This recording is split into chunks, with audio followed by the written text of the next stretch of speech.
You are listening to the Build a Brain podcast with Dr. Jeanne Zehr. Join the quest to shape an efficient brain that fires on all cylinders and runs like a fine-tuned machine. You are now in the capable hands of an international presenter and a pathologically optimistic brain builder. Dr. Zehr will give you the right blocks to build that 3 pounds of cerebral muscle for you, your child, or the young adult you teach or mentor.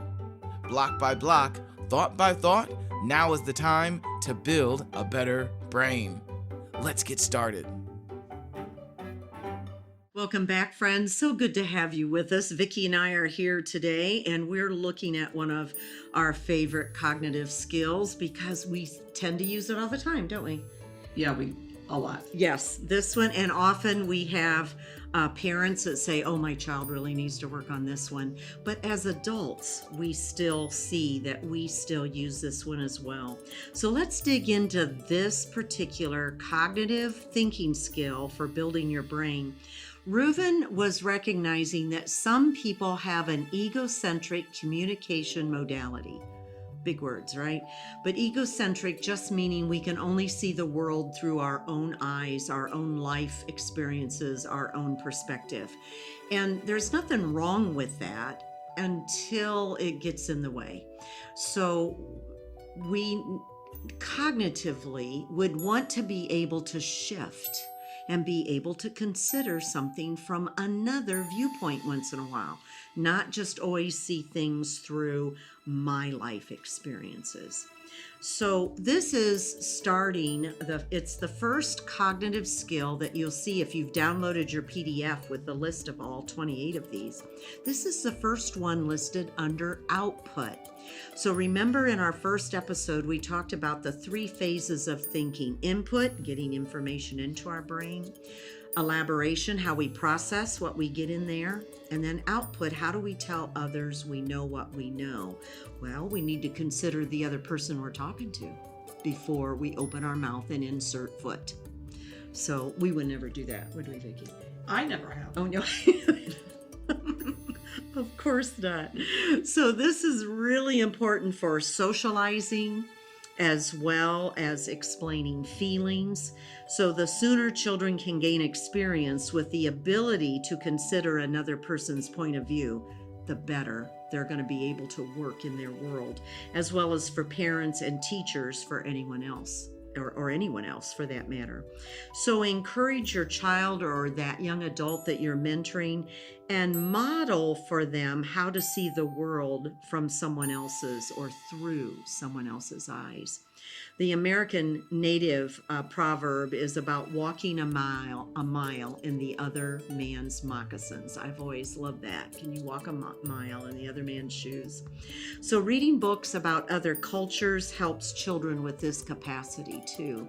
I know one of the richest experiences I've had that's made me the adult I am is that I have traveled in 20 different countries. And every country just enriches my ability to consider another viewpoint. So another way that you can do this either in the workplace is once in a while model for your employees, say you're a manager in a workplace, is model for your employees how it's possible for you to change your mind. So you know how sometimes people get in an argument and they both think they're right, and so you got to win. But it's okay once in a while to go, oh, you know what? I think you're right. Oh my goodness, I never thought of it that way. Children need to hear adults change their mind and accept another person's viewpoint. And adults need to hear other adults model that ability to accept another viewpoint. So, Vicki, have you seen this in some of our clients? Oh, absolutely. I think this is one of the biggest ones, and it affects communication tremendously, because if you can't communicate, if you don't understand and realize there can be a different viewpoint, you can't communicate well to that person.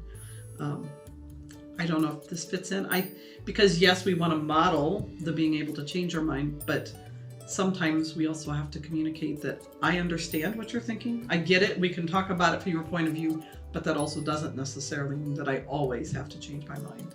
Or agree with it. Or agree with it. Sometimes just knowing that the other person is actually understanding what you're saying is enough. We just want to be heard. We want somebody to communicate with us, well, to know what they've heard. But it's also very important, as you were saying, to be able to go ahead and say, you know what, you're right. And also think that sometimes there are other ways to do things. That fits well with our positive wording, because Reuven called it ego-centric communication modalities. And at MindCAP, our positive version of that is consider another point of view. And so what you just said is about considering. I don't have to agree with you, but I hear you, and I could consider that. And if I can consider your point of view, then I can communicate better with you.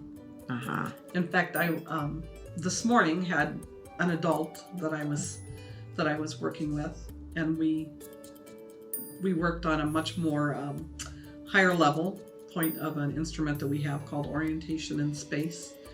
And at the end, her takeaway was that if I can consider somebody else's point of view, I can understand better how they think, and it can help me communicate with them. Wow. Yeah, and I know that client you're talking about, and that is so rich that she came up with that. So what Vicky's talking about, we call a principle. So in the Feuerstein world, we do these cognitive skill activities that some of them can be quite challenging. And the point of doing it is not that, I got that page done. The point is in looking at the process that my brain went through to do it. So when I get done, we might write a principle. In fact, we try to almost every session. So I love her principle. That's really cool. If I can consider another point of view, yeah, I'm going to be able to listen to other people. I'm going to be able to, yeah, I was very proud of her. I liked the example that in the break, Vicki, you and I were talking. I liked the example you gave, how you use this yourself. I do. I often use this when I mediate, especially if I'm struggling, not quite sure what to say, or I just feel a little lost sometimes in my mediation. I will think about specific people and think, oh, what would I picture myself sitting at the table watching them, and what would this person do? How would they mediate? What would they say? Yeah. What would their response be? And then that helps me think about what I need to do to respond. Yeah, I love that. I have a dear uncle that I adore, and he's Uncle Bob. And I'll be in situations and I think, well, what would Uncle Bob say? What would he do? So yeah, that's a really, really good one. I guess this is where the what would Jesus do? What would you? WWJD. What would Jesus do? All right, well, let's give you some questions, listeners, that you can put in your toolbox. So who is someone I respect? How would they view this situation? That's kind of your what you just talked about in my Uncle Bob. Another good one is, if I stop and think for a moment, could I be flexible and consider another perspective? I really like that one. I think I wrote that one. I think I forgot I wrote that one. I really like it. It's a really good one. Is there another way I can look at this? Can I reinterpret or reappraise the situation? I really like that one, because sometimes I find we get stuck in just even looking the same direction. No, there's no other way to do this. Yeah. Yeah. Let's try and look at it. Let's see if we can look at it a different way. And then I like this one too. Well, I wonder, why am I stuck in this perspective? And is it truly a good place to be? You know what, Vicky's sitting in here doing these with you. We need to write these out in index cards for every one of our cognitive functions. So that's a good idea. So listeners, why don't you consider that? These questions I'm giving you, and I could get this ready for you and have it on our website so that you could download it, these questions. But I'm thinking that, because if we have it written out in kind of big print for our clients, then we'd have it ready and they could take it with them, that this is going to be your question for the week that you're going to use. I'm also thinking, as you say that if we give them a question that maybe to see if they can figure out which cognitive function it goes with that we're working on. Oh my. Oh, you're going to take it up a notch. I'm going to take it up a notch for some of them. Okay. But like if we put out the question, who's someone I respect, how would they view the situation? Can they identify that that's seeing things from another point of view? Yeah. So that is because at the MindCAP Center, all of our clients learn all 28 of these cognitive functions. Now, some are younger kiddos or even some young adults. We just start with 12. We don't make them learn them all, but we eventually introduce them all. And that young lady you were working with today is in her 40s, and she's been with us for, probably a year, couple years. And so she's probably learned all of them. Okay. Well, isn't this great? You're listening to Vicki and Jeannie come up with new strategies. It's how we roll. It's how we roll here for the MindCAP Center. So it has been so good to be with you, listeners. Hope you'll come back for another episode of Build a Brain. Thanks for listening to the Build a Brain podcast.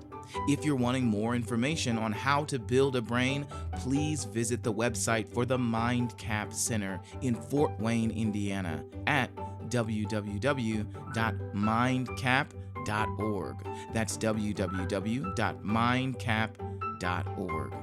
Children and adults from across the United States and Canada have found the cognitive help they needed at the MindCAP Center.